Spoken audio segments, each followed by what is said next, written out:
An artist's relation to solitude. An artist must make time for long periods of solitude. Solitude is extremely important. Away from home, away from studio, away from family, away from friends.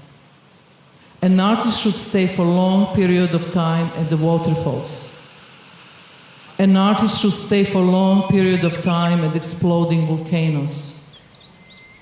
An artist should stay for a long period of time looking at the fast-running rivers.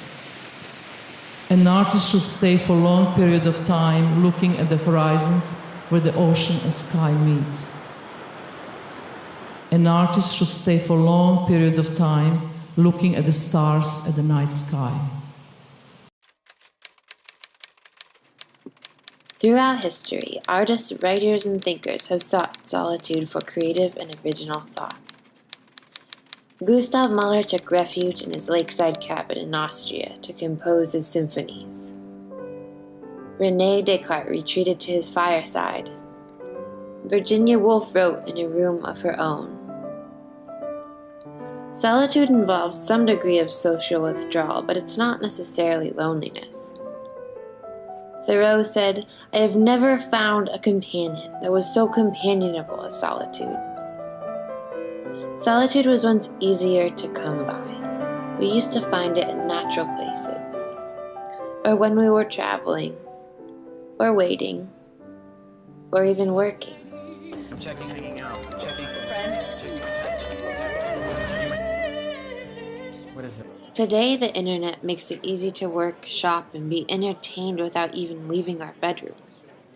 But as we continue to scroll, like, click our way through our days, and we're increasingly nudged, watched, and talked to by our technology, and as our tools grow more capable, we will do more multitasking, shallower thinking, and will be less able to focus on the work we need to do. We will be left with little energy for our own thoughts. In the future, we'll have lost concepts like daydreaming, moments of quiet, reverie, boredom, reflection, and inspiration. We'll have to do radical things to remind ourselves what solitude feels like. We might even need something that tells us when we need it. And so we designed the Solitude Cube. It is really a cube.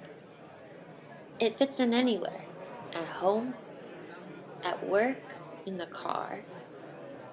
Its system measures things like ambient noise, how often you're talking, stimuli from surrounding devices, your tone of voice.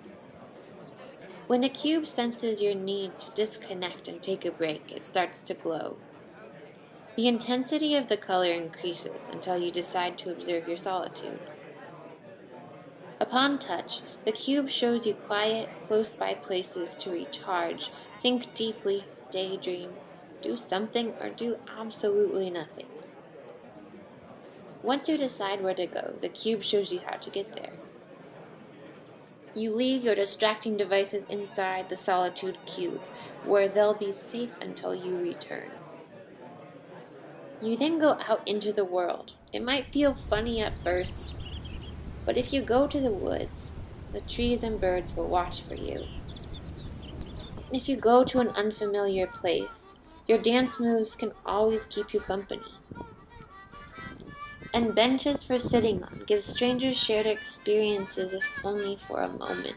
And these moments can be so uplifting and only happen when you're alone with no phone in your hands or earbuds in your ears. If you have an art that needs practicing, stop neglecting it. And take the perspective you get from being one person in one head and feel the effects of it. You return refreshed and inspired because solitude is a freedom that breathes easy and weightless. Maybe you decide to keep your distractions locked away a little longer and continue to live in the time and space around you.